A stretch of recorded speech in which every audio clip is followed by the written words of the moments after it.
ACT English, More Comprehension in Less Time, Part 5, Punctuation. This is Ken Boyd, the owner of St. Louis Test Preparation.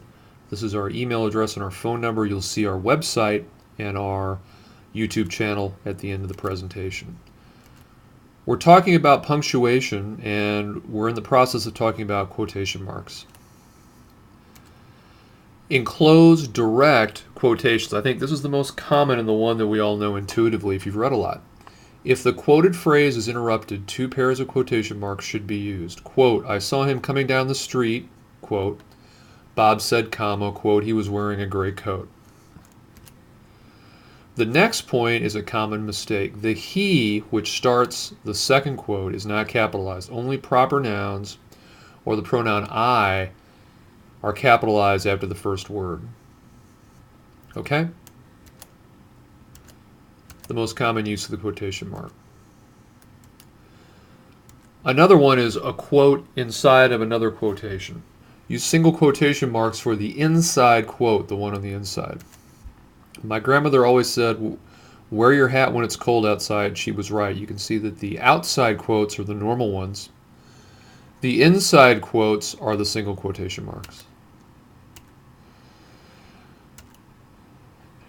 Use quotation marks to set off a title. We read, quote, The Great Gatsby, unquote, in our American literature class. It's a unique name that identifies the book. If it's a generic title, it doesn't need a quote. The owner's manual wouldn't need a quote, for example. Now switching over to some incorrect uses. Ordinary nicknames and common terms. Terms that are not being explained don't need quotation marks. For example, our science teacher explained that logging was destroying the, quote, rainforest. Well, rainforest is a common term. It doesn't need to be explained and probably not explained in the paragraph. We know what it is. It doesn't need quotation marks. Incorrect, no quotation marks needed. Slang, quotation marks are not needed for slang terms. For example, the tree was as, quote, dead as a doornail. Common slang term, not something you're going to explain later. Not something odd or unusual, don't need to put quotation marks there. Parentheses, switching topics. Used to set off words of explanation or supporting details.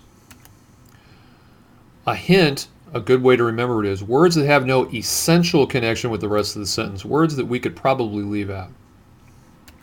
The presentation, parens, which was presented during a terrible storm, parens, included 15 slides. You really didn't need that information in the sentence in the middle. It could have been the presentation included 15 slides. What was in parentheses was sort of an unnecessary add-on. Other uses of parentheses. A complete sentence within another complete sentence. Use parentheses, but don't begin the sentence with a capital letter or end it with a period. Common mistake. Here's an example. Governor Blake, parens, he was the man who voted for the bill, parens, stood up to speak. Notice that the he at the beginning of what's in parentheses is not capitalized.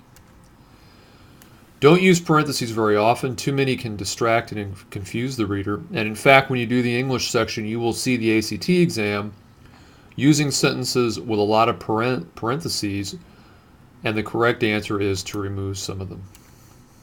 Here's our bibliography. The ACT 2008 book is useful. I also put the ACT student section of the website. That's the end of Part 5. You'll find Part 6 on YouTube.